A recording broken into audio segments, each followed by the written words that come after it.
Hello and welcome. If this is your first time here, I'm Garth Allen. This is Racing News Now, and we are joined today by the now two-time champion in the ARCA Series West, Jesse Love. How's it going today, man? I'm all right. Obviously, just getting my house set up in North Carolina, so a lot of work to be done. Got a few more big races coming up, so got some schoolwork to catch up on as well. But overall, just kind of preparing for New Smyrna this weekend, another pretty big race. So looking forward to that for sure. Did you even have time to celebrate the championship, or did you just jump right back into life?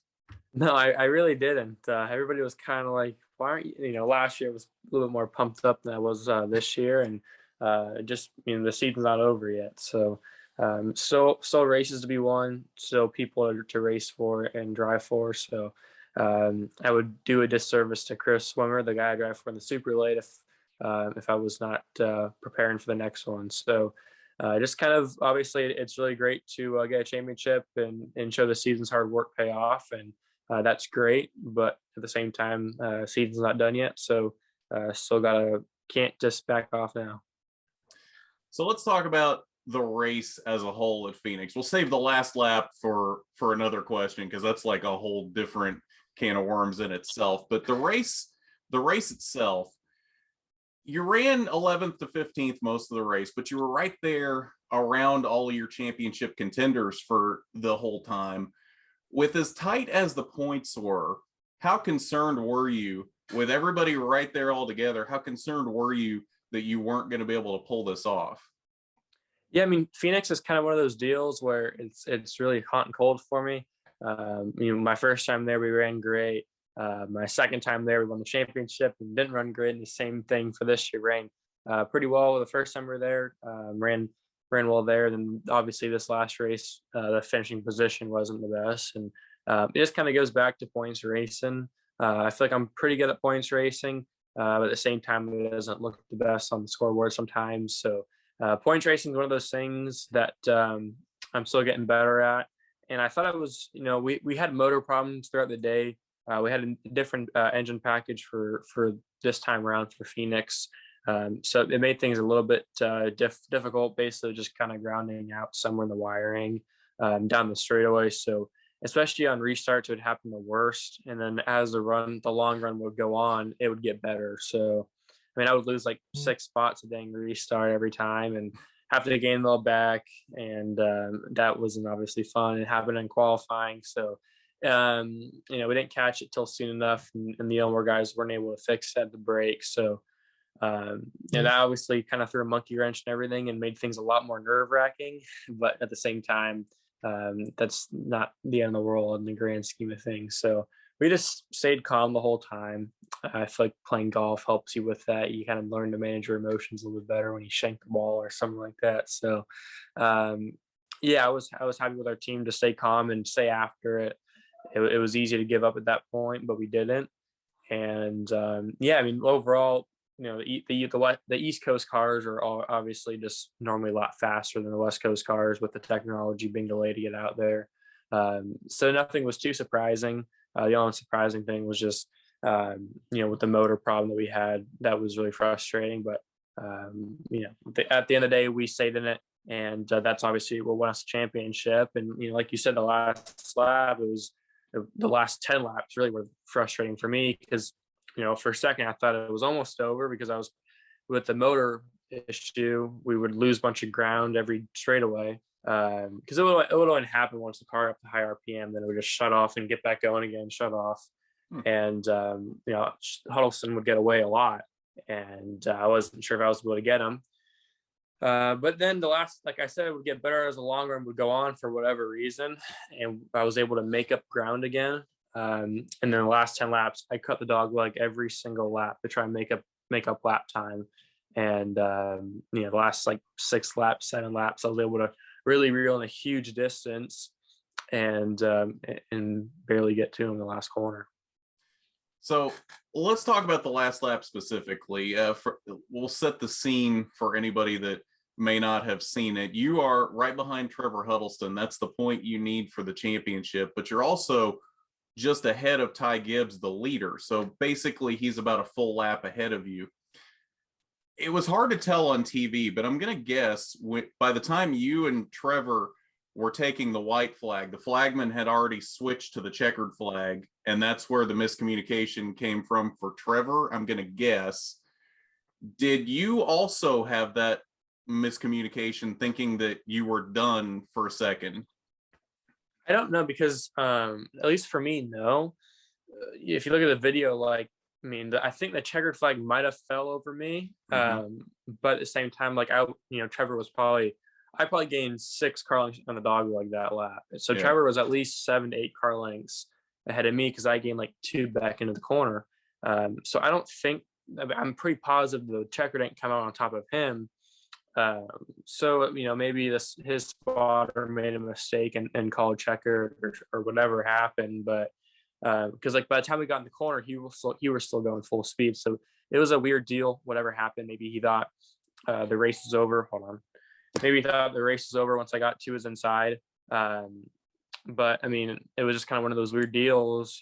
Probably a little bit of karma for the 9 car after All American. That was the only reason I felt no remorse, really. So Yeah. I mean, that was the only reason we were in that situation to begin with. And it was very dynamic, but had kind of a weird feeling the whole last few laps, that we couldn't let up. We had to keep digging, and anything can happen.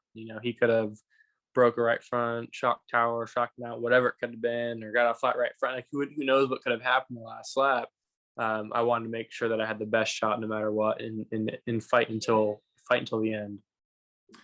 So now that you are stepping away from BMR after this season, since they're switching to Chevys, leaving that team as a 2-time champion, basically undefeated in the championship sense at this point, has that sunk in how big of an accomplishment that is, that you are in a sense undefeated with that team when you leave? 100%. Like, I mean, I had a phone call with Bill today. He was in a meeting, so I left him a voicemail. It was kind of an emotional exchange, just because, like, I mean, I remember walking into Bill's shop when my dad and I were looking, kind of getting into the late model stuff when I was about like 11, 10 years old. Kind of seemed like the right time, and I walked into a shop just to meet him, and Ellen said about a few words to him, but I kind of just walked around and looked at all the cars, and at that point, that was like, I mean, that was damn Hendrick to me. You know what I mean? So, Yeah. In the sense for the West Series, like 100% is. Bill has a powerhouse team. He has for a long time, and it's been a pleasure to run for him. And this is the history. You know what I mean? And Bill has had the honor to drive, to field cars for so many great drivers, and to be one of the drivers that has won championships for him, won multiple championships for him, and multiple races, and also have the partnership with Napa Auto Parts. It feels really good. It always feels good in general just to go somewhere, leave a good impression, but especially to win back-to-back championships, and to work with 2 great crew chiefs and 2 great teams. Was really special as well. So it was definitely of 2 years of many firsts, right? Whether it be my first NASCAR win, my first ARCA win, my first NASCAR championship, right? So we broke records, we did great things, and I was very grateful for not only the opportunity to drive for Bill, but the lessons that he taught me as a human being as well. So looking back on your 2021 season, what would you consider your highest and lowest points this season? Yeah, I mean, I would say the highest was obviously, winning races. We only had so the whole season itself had was all bad, except it had like 3 or 4 like really good parts that should have been. We started off the year in Phoenix, which was it was a good run. We took our West Coast car with our West Coast motor, and we were inside the top 5, and until we gave a spot on the restart accident.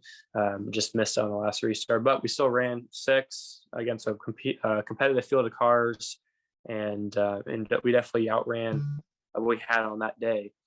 So that was a good run. But then went to Sonoma, we chunked rear gear. We had a race at Vegas where we took the lead around the East Coast car, Taylor Gray. We took the lead there and blew a right front tire. We went to, where were we at? All American, and we got spun out by the 9 car. So it was kind of we probably had like 3 or 4 mulligan races, right, on a 9 race season. It's really Yeah. hard to come back from. We only had about 4 races where something didn't go catastrophically wrong. Obviously, with the 6th place finish in Phoenix, but that was the best finishing West car by a lot. And the rest of them were normal rest races, right? And we ran first, second, and third. And those were in races where we didn't have something break or got spun out or had the right front tire go down, right? So those were the races that saved our season 100%. So I guess last year it was a little bit too easy. So, God had to make it a little bit harder on us this time around. And it definitely made it, worthwhile, and we had to fight through it. So it taught me a lot of great lessons, how to lead a team. Bill taught me that as well throughout the last 2 years, and how to work through adversity. I mean, every spot matters. Definitely learned that after this weekend, and I learned a lot of great lessons. So overall, it was a year where a lot of, most things did not go our way, but we made the most of it. We got wins when we needed to, and we ran well when we needed to as well. We got the poles that we needed to. So overall, we did a good job. So as we look ahead to next season, you haven't announced anything yet for next season, other than we know you're not going to be back at BMR. And since you haven't announced anything yet, I know you can't break any news here or anything, but in a general sense, where can we expect to see you next year? How many races, that kind of thing? Yeah, of course, I'll have a full season next year again. I won in everything I ran in this year. Won a lot of races and championships. So I've been very grateful with Toyota to be put in great situations, and obviously I trust them to make more great decisions for me and set my schedule. Obviously, I know what I'm doing next year. It'll be a lot more ARCA racing, a lot more super late racing.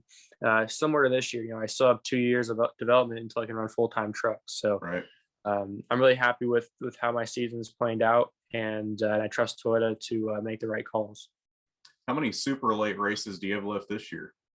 We have 2 more, so I think those are like the only 2 super late races left in the country, I think. Oh. So the Governor's Cup this weekend in New Smyrna, Florida, and then we'll go to then go to the Snowball Derby in December. Nice.